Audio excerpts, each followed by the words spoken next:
frozen food itu gimana ceritanya ini Pak? Iya siap. Jadi 2019 akhir itu kan kita cukup kerasa ya kan Mbak dari pandemi itu ya. Pandemi belum ya? Oh, pandemi masih di luar negeri ya. Masih di luar negeri, tapi efeknya kan sudah agak sedikit berdampak di kita. Ditambah munculnya akan adanya resesi ya. Resesi kayak gitu. Akhirnya saya berpikir kalau kayak gini terus ini kita nggak bisa, artinya nggak bisa maju ya gitu. 2019 akhirnya saya bismillah fokus singkong ini saya kembangkan lagi. Artinya yang tadinya hanya novelty pesanan saja, hanya bismillah marketing tak gencarkan via online, via offline. Via online tetap kita promosi Facebook, Instagram, terus pokoknya semua hampir ya medsos lah gitu. Kemudian nomor 2 offline-nya kita silaturahmi ke pemain frozen food, ke pemain bakul frozen, bos frozen, distributor frozen, kita silaturahim. Kemudian waktu itu kalau kita silaturahim kita belum bahas bisnisnya. Bisnis itu ngalir aja Pak. Niatnya silaturahmi. Niatnya silaturahmi dulu. Rezeki bonus. Betul kayak gitu. Akhirnya berpikir bismillah, mungkin saya berpikir ini insya Allah akan bertahan lama kalau bisnis frozen food. Ternyata ketika pandemi masuk ke Indonesia bulan Februari dan sampai awal Maret ya kayaknya ya. Sekitar awal Maret waktu itu saya sudah mulai intens di produksi singkong frozen ya. Tangsis itu juga sudah mulai saya pikirkan waktu itu, dan banyak masukan dari teman-teman mitra kok digawe frozen gitu. Hanya saya berpikir waktu itu singkong sudah mulai jalan, offline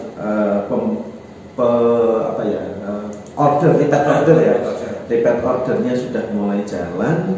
Akhirnya ketika saya ketemu dengan distributor frozen food, jenengan kesini bawa barang, pulangnya kosong, emang Pak, gitu kan. Itu di mana itu?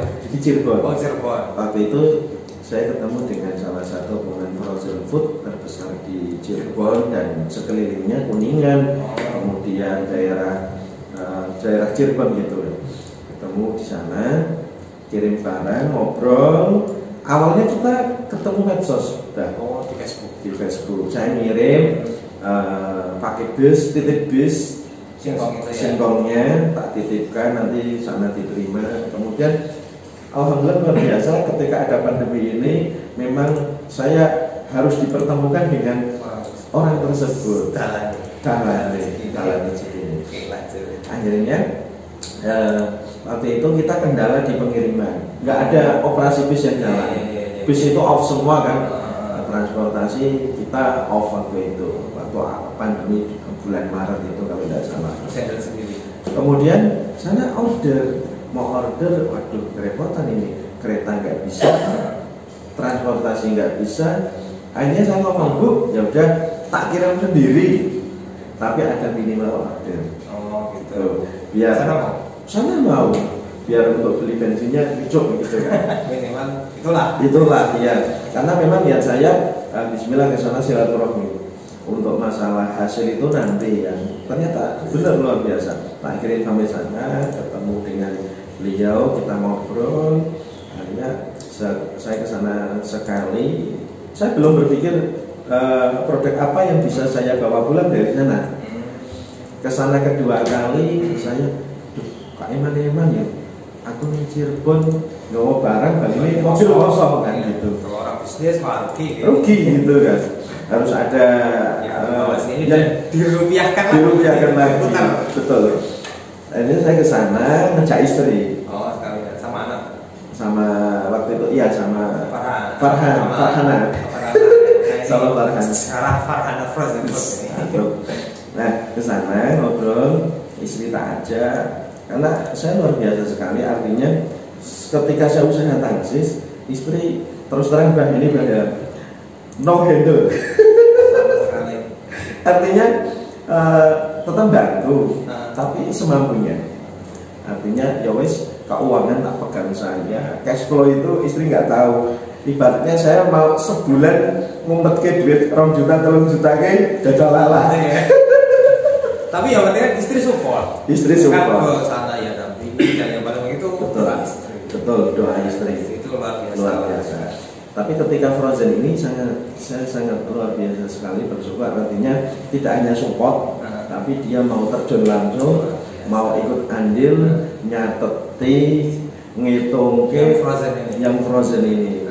Karena ketika itu saya berpikir bahwa sering dapat masukan dari teman-teman, dari artinya orang-orang yang sukses di bidang usaha, yang couple planner berpasangan. Apa ya? Suhu kita tantang sini Pak ya. Kita tantang mental kita. Sering ngobrol sering ngomong ibaratnya ayo bareng gitu kan. Ternyata alhamdulillah diri saya kemudian terbuka, kemudian sering tak ajak silaturahmi, ketemu dengan mentor-mentor yang sukses di bidangnya, sudah lari lebih cepat dari kita. Akhirnya alhamdulillah istri ikut dan sangat mensupport luar biasa sekali. Akhirnya ketika itu saya di Cirebon, ayo nih coba produk apa yang kira-kira laku di tempat kita, yang di tempat kita masih jarang. Terus akhirnya saya kesana ngirim barang, pulang pasti bawa barang. Hampir tiap 10 hari, 2 minggu, kadang seminggu sekali kita kesana. Itu Pak ceritanya. Ya. Kayaknya ini ya, ada niatan merisenkan istri ya. Waduh. Dari pekerjaannya. Orang dari ini benar ada ini. Ini benar ini. Iya. Sebentar. Ayo tak pimpinan ini semuanya. Ya. Istrinya pemimpin. Itu memang sudah lama. Sudah lama dari dulu. Ibaratnya, ayo bareng-bareng gitu. Kita usaha bareng kayak gitu. Saya yakin pasti ada jalan lain gitu kan. Ibaratnya kalau kita terbang dengan satu sayap itu pasti ini pincang ya. Bisa terbang malah. Tapi kalau 2 sayap bus gitu. Kecuali tak pesawat. Ojo kan.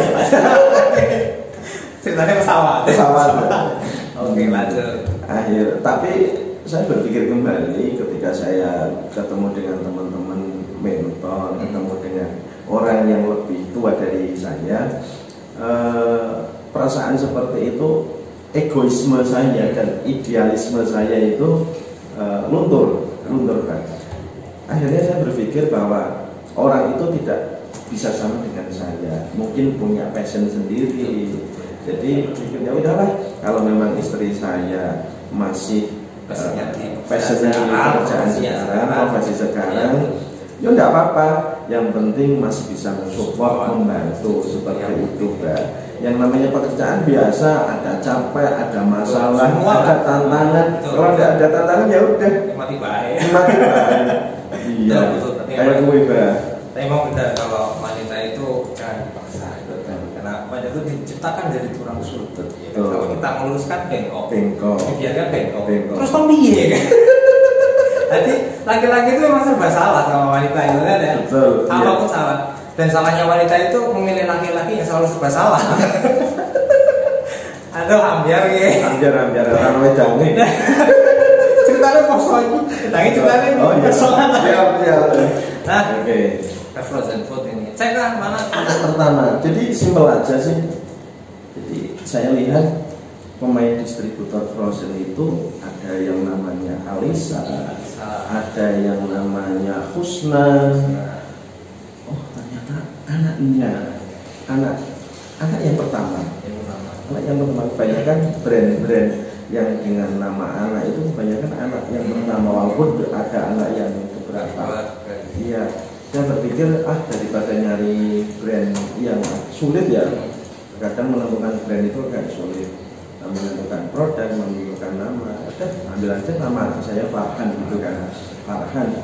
Farhan Food kan agak sulit. Udah kasih A aja di belakangnya. Farhana Frozen Food gitu. Ya, luas kok. Luas, lebih enak di lidah. Ya. Itu berarti sebelum yang kedua layar ya? Sebelum. Nanti kalau yang kedua layar bikin kan lagi. Bikin lagi. Mantap jiwa. Tapi bukan cabang itu ya. Yang kedua, misalkan Hikam ya. Hikam Frozen Food. Atau beda lagi nanti. Oke, kenalin lah apa ini. Ini yang ini yang pertama nih. Ini yang awal sejarah adanya Frozen ya. Singkong Mas Bos. Mas Bos. Ini bukan endorse ini ya. Yes. Bukan endorse ini. Oh ya, ini singkong Mas Bos. Ini keras ya? Keras. Oh, setelah ini yang produk sendiri ya? Produk kalau sendiri. Yang ngambil itu dari Cirebon distributor. Ini enggak saya bawa. Nah, oke, yang sendiri coba dikenalin Mbak. Produk yang sendiri ada ini singkong keju, terus tangsisnya lupa Bang. Enggak bawa. Oke. Ini kemudian ini ada lumpia. Kalau lumpia ini kerjasama dengan UKM. Jadi Batang. Jadi produk-produk kita memang ada yang tidak kita produksi sendiri. Karena terus terang kalau kita ingin maju, kita harus gandeng UKM, gandeng teman bermitra dengan yang lain. Karena nanti doanya juga double Bang. Kita doa, sana doa, mustajab insya Allah. Ya, akan dikelang kalau diketok mana ya? Iya, itu jadi yang asli kita bikin ini.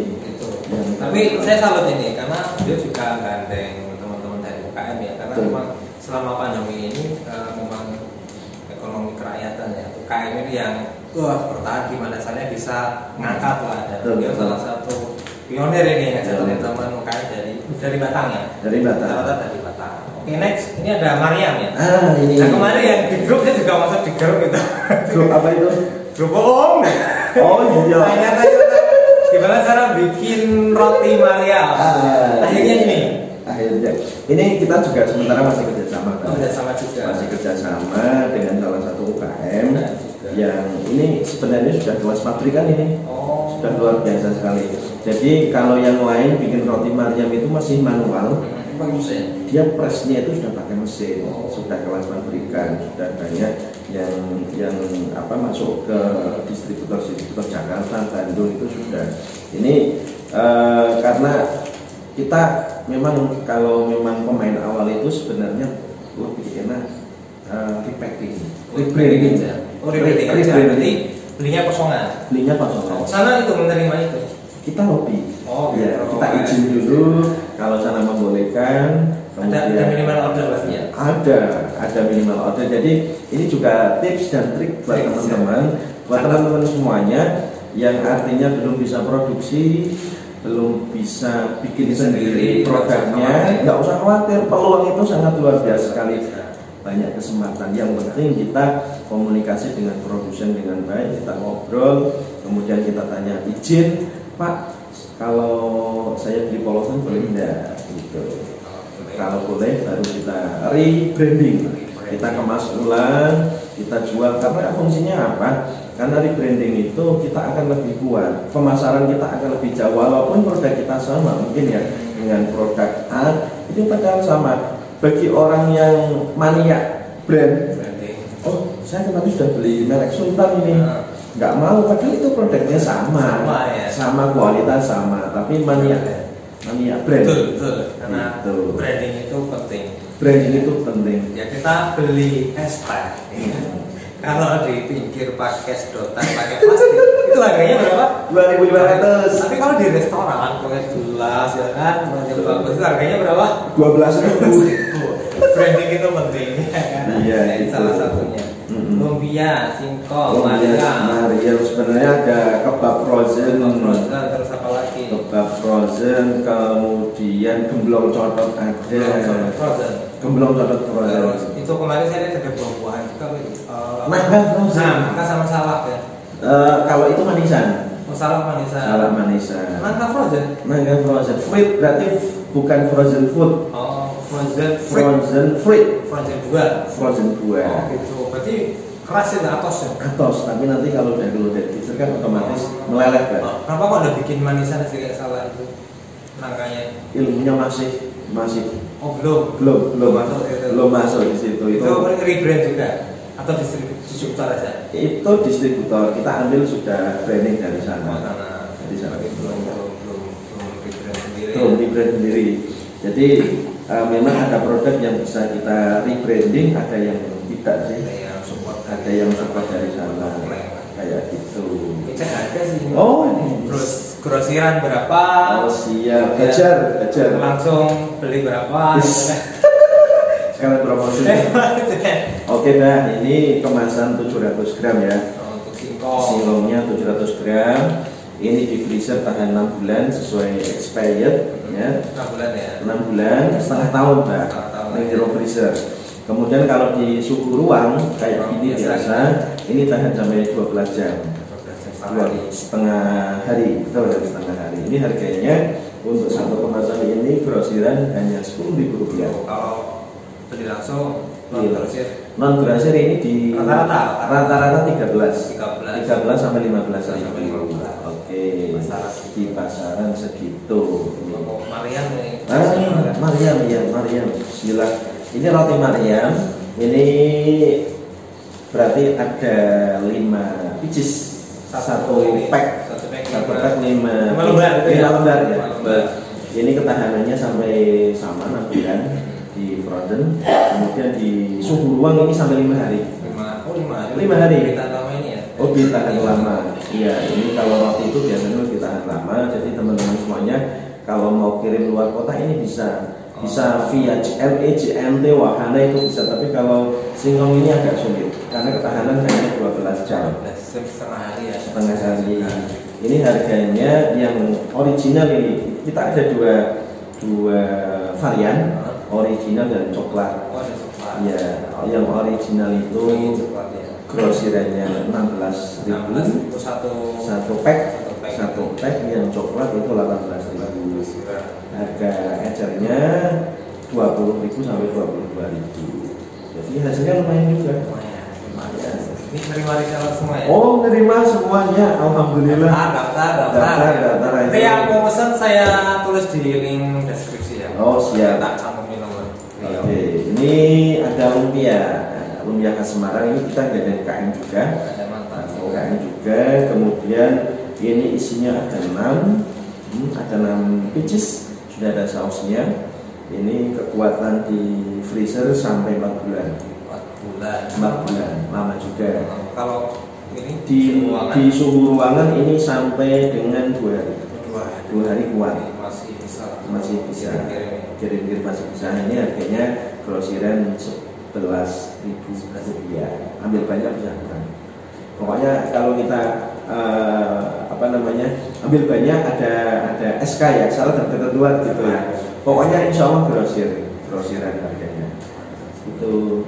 Berarti total berapa varian ini di ruang produksi Farhana Frozen Food? Farhana Frozen Food kalau seluruh produknya ada mungkin item ada 60-70 produk. 60-70 produk. Kalau yang mereknya kita itu berarti ada 6 item, 6 produk ya dengan Farhana Food. Kemarin juga ada ini ya, tamu spesial yang datang ke siapa Pak? Sampai masuk di mana radar ya? Suara Merdeka. Suara Merdeka. Ceritain itu siapa? Abah Miftah ini CCTV-nya hebat ini. Baca buku, ceritain lah. Jangan-jangan pasang CCTV di rumah saya ini. Ya, kita cek aja. CCTV-nya nggak kelihatan itu. Iya. Oh iya. Siapa itu Bang? Oke, jadi sekitar berapa 2 bulan yang lalu saya ketemu dengan Pak Haji Bisri Romli, termasuk Komisi 10 DPR RI. Kita ketemu nggak sengaja waktu perjalanan saya ngirim barang ke Semarang, Salatiga. Kita nggak sengaja, saya mau sholat di rest area, mau sholat asar, habis wudhu, lihat kok kayak kenal ini orangnya Pak Bisri Romli. Padahal saya yakin beliau nggak kenal saya, cuma kita berteman di Facebook. Oh, sudah kontak-kontak, like, komen biasa gitu. Mau saya sapa, kayaknya beliau keburu-buru, sudah mau jalan kan. Mak lo Dewan, jaga, ya kita menghormati. Terus yaudah, suatu saat insya Allah ketemu lagi. Setelah itu selang 1 minggu 1 minggu atau 5 hari ya, saya ngirim barang ke Cirebon. Perjalanan ke barat, kalau kemarin kan ke timur. Wah, kita susi. Ya, perjalanan ke barat, ngirim barang juga. Ngirim barang, pas waktu saya pulang di rest area Brebes. Rest area Brebes. Saya lagi wudhu, Pak. Lagi wudhu sama Farhan. Keluar dari tempat wudhu, saya kaget. Wah, kok Pak Haji Bisri lagi? Langsung sapa, salaman, jebret, perkenalkan diri. Walaupun di Facebook kita sudah berteman kan. Kita banyak teman. Oh, temannya banyak. Apalagi iki sopo iki wong endi cah cilik. SKSD lah. SKSD. Lah itu ilmu. Setelah ketemu beliau ngobrol, tanya alamat, tanya usahanya apa, ngobrol banyak. Kemudian beliau tanya, Mas, lah dari mana? Saya dari rumah saya Pekalongan, Pak, perbatasan Pekalongan Batang. Akses masuk lewat Pekalongan, tapi tanahnya ikut Batang. Lah mana Soko? Oh, Sokonya BND, depan SD. Oh iya, paham, rumahan gitu. Karena wilayah Pekalongan Batang kan masih dapil beliau, jadi secara pemetaannya paham gitu, Pak. Akhirnya ngobrol, usahanya apa? Saya usaha frozen food, Pak. Produknya apa, Mas? Singkong keju gitu. Ya ngomong singkong keju. Lah gua barangnya kurang bawa, Pak, di mobil. Akhirnya pas kebetulan saya masih ada produknya. Saya masih bawa sekitar satu styrofoam kecil yang mau saya kirim ke Tegal. Jadi rencana saya dari Cirebon pulangnya mampir Tegal sekalian ngirim barang itu kan. Masih ada sisa kebetulan. Juga saya bawa barang belanja yang dari sana. Jadi saya Pak Bisri, udah saya beli, Mas. Beli.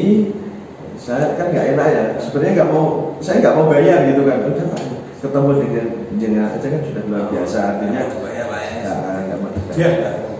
Ternyata Pak Bisri belinya nggak hanya 1-2, borong, Mbak. Borong naik gratisan mau bayar. Dilema itu. Dilema. Iya, nggak usah, Pak, nggak usah. Orang apa-apa, Mas, apa-apa. Aku mau beli kok. Terus akhirnya dia borong, bro. Ada singkong, ada produk-produk lain, yang lain juga yang waktu itu produk yang saya ambil dari distributor. Hanya ngobrol biasa minta nomor HP, Mbak. Kalau nomor HP Pak Bisri, saya minta kontaknya, dikasih, kita kontak-kontakkan. Akhirnya ngomong, Mas, hari Kamis di rumah enggak? Di rumah, Pak. Saya mau kunjungan. Mantap. Mulai dulu.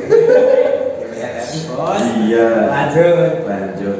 Setelah itu Kamis atau Jumat ya. Kalau enggak Kamis Jumat, Pak, ngabarin lagi sehari sebelumnya, Mas, besoknya mau datang jam sekian gitu.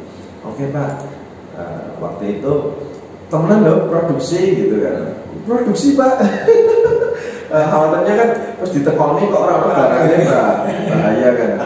Jadi datang ke rumah sama ajudan dan biasa tim media gitu kan. Tim media beliau. Hari ngobrol banyak. Ternyata ngobrol sekian lama, kita masih proses produksi. Beliau lihat cara pengolahannya dan ada beberapa teman-teman yang masih packing gitu kan. Sekian proses itu ngobrol banyak. Ternyata dari sekian teman-temannya kita satu alma mater banget. Luar biasa gitu kan. Kita pernah sekolah bareng, kuliah bareng kayak bareng. Ternyata dia IAIN Pekalongan, alma maternya sama, bro. Mantap. Ternyata Pak Haji Bisri juga dulu dosen di IAIN Pekalongan waktu itu. Berarti akhirnya nyambung, Mbak. Klik gitu. Besar foto-foto alma mater kan masih ada ikatan batinnya rohaniah. Mantap. Akhirnya ngobrol. Saya nggak tahu ternyata yang beliau ajak itu ada salah satu tim media dari SM Suara Merdeka. Mas, ini Pak Leboke Suara Merdeka. Waduh, kok tekan Suara Merdeka Barat. Padahal obrolan saya dengan dia kan obrolan ringan ya, ternyata jadi sebuah berita. Ditanya omset dan ditanya lain sebagainya. Terus akhirnya Pak Bisri ngomong, Mas, pajak kerjasama gimana? Nah itu terus sampai situ. Nah, akhirnya ternyata beliau punya produk yang produk itu juga bermanfaat bagi beliau menawarkan bahan baku sih, bahan baku di minyak. Beliau punya kalau punya usaha minyak atau nggak detail itu, beliau ngomong dengan saya, Mas, nanti Pak suplai minyak dari saya, tak kirimi. Oh, nanti usaha minyak juga yang saya tahu kan Pak Haji Bisri itu kan usahanya tenun, punya pabrik batik, punya usaha konveksi ya. Tapi ternyata beliau menggeluti di dunia perminyakan juga. Akhirnya saya ditawari, Mas, ambil minyak di saya, nanti tak dropin saya gimana? Oke, nggak apa-apa Pak. Tapi bayarnya gimana Pak? Bayarnya terserah sama. Asik. Ya terserah sama. Biasanya sama nih. Ya saya biasanya kan beli nggak banyak, langsung cash. Udah sama sing ngatur dhewe. Kalau nek tak kirimi saja loh sampean terus. Ya gitu Pak. Mantap gitu. Itu sampai sekarang masih ya? Masih sampai sekarang, dan akhirnya minyak itu tidak hanya saya untuk produksi, saya jual, nggak akhirnya minyak. Bisnis orang gue, coba dari duit bisa berputar kayak mana? Oke, nah ngomong konsep berapa ini Pak? Aduh, karena biasa, jadi ini sebenarnya masa pandemi ini sebuah hoki keberuntungan bagi pemain Frozen Food. Buktinya apa? Di masa pandemi ini orang disuruh berdiam diri di rumah, nggak kerja, work from home, WFH. From home, maklum nggak sekolah, Pak. Saya juga udah putus sekolah. Iya, banyak orang yang berdiam diri di rumah, anak-anak sekolah liburan, sekolah daring, online kayak gitu. Otomatis mereka butuh suplai makanan, butuh stok makanan. Nah, mereka mau beli di luar juga takut, mau beli sayuran di luar kadang jangan-jangan kayak gitu. Akhirnya mereka lari di frozen untuk stok barang dan sebagainya. Dan luar biasa sekali ketika saya ngobrol dengan pemain distributor frozen food, masa pandemi ini malah justru omsetnya naik, nggak 1-2 kali lipat, tapi berlipat-lipat, Pak. Yang mungkin awalnya dari omset 10 juta bisa jadi 50 juta, bisa jadi 60 juta kayak gitu, bahkan ada yang sampai 100 juta. Ya, malah justru luar biasa sekali kayak gitu. Memang ada beberapa sektor yang naik untuk juga ya. Untuk juga, betul. Pulsa, data ini ya. Pulsa, data, HP, laris manis. Packaging, ekspedisi, itu kan banyak pengiriman. Iya, itu. Jadi akhirnya kan saya tahu bahwa ini sebenarnya peluang yang sangat luar biasa sekali, dan frozen food itu masih jarang pemain agen, pemain distributor, masih skala paling reseller yang mereka belum punya toko, yang mereka masih berdiam diri di rumah, bukan suplai dari pabrik langsung ya. Sebenarnya saya sarankan buat teman-teman yang mau berbisnis frozen, kalau mau hasil yang maksimal, untung yang banyak, nyun saya ambil produk UKM saja. Karena di sisi lain kita bantu UKM, bantu teman kita beli Indonesia, beli produk teman kita, dan produk-produk UKM ini sebenarnya nggak ada apa namanya apa bahasanya ini? Nggak kalah dengan yang produk. Satu, nggak kalah dengan produk pabrikan. Kemudian yang nomor 2 ini untuk nilai jualnya juga nggak ada bandrol. Artinya kan banyak produk yang tidak digarap pabrik, kemudian digarap teman-teman UKM. Akhirnya kita mau main harga berapapun bisa. Tapi kalau sudah dari pabrikan itu bisa dipatok sekian, paling untungnya berapa, sedikit Pak, kayak gitu. Jadi mending main produk-produk UKM, itu hasilnya juga cuma lumayan. Doanya juga double. Iya. Terakhir Pak, ini untuk planning ke depan Farhana Frozen Food apa? Iya. Kayaknya lebih mencerahkan ya. Iya, Farhana sebenarnya kalau untuk apa namanya ya perusahaannya kita namanya Farhana Food kan. Oh, Farhana Food. Farhana Food. Farhana Food. Kalau Farhana Frozen Food itu toko. Satu Farhana Food saja. Betul, itu toko. Insya Allah sementara kan kita masih jual di rumah. Artinya reseller, alhamdulillah kita dari Farhana Frozen Food ini sudah ada 50-an reseller. 50 reseller yang aktif yang mereka hanya jualan via online kebanyakan. Nah, insya Allah dalam waktu dekat lah sebentar lagi saya mau buka toko yang spesial untuk frozen. Jadi teman-teman reseller ini nggak usah kemudian ke rumah karena insya Allah tokonya ini di pinggir jalan raya dan mudah ditemukan, mudah dijangkau kayak gitu. Jadi lebih mudah gitu. Dan harapan saya planning kedepannya saya ingin punya sebuah pabrik pabrik yang memang pabrik itu kuliner ya. Pabrik kuliner. Maksudnya di kuliner. Awak ilmu seneng mangan. Seneng mangan ya muru gitu. Ya. Itu cacingan lah. Ada cacingnya gitu. Saya ingin punya sebuah pabrik yang ada beberapa item produk yang kaitannya dengan frozen. Dan menurut prediksi oleh pakar frozen Indonesia, bahwa frozen food ini nanti akan meledak yang sangat luar biasa sekali. Ini nanti di 5 tahun ke depan 2025 ini hampir semua produk ini dibikin frozen. Dan mulai sekarang sudah mulai kelihatan semua produk ini dibikin frozen semuanya. Kuliner dibikin frozen semuanya. Dan insya Allah untuk menuju 5 tahun ini sudah mulai kita siapkan ya, step by step produk apa saja itu sudah kita planning sedini mungkin. Siap. Oke, siap kejar. Thank you Mbak Nela, sukses dengan frozen foodnya. Semoga cita-citanya segera tercapai dan semakin bermanfaat. Amin. Thank you. Oke. Kembali lagi di Not Podcast. Not Podcast.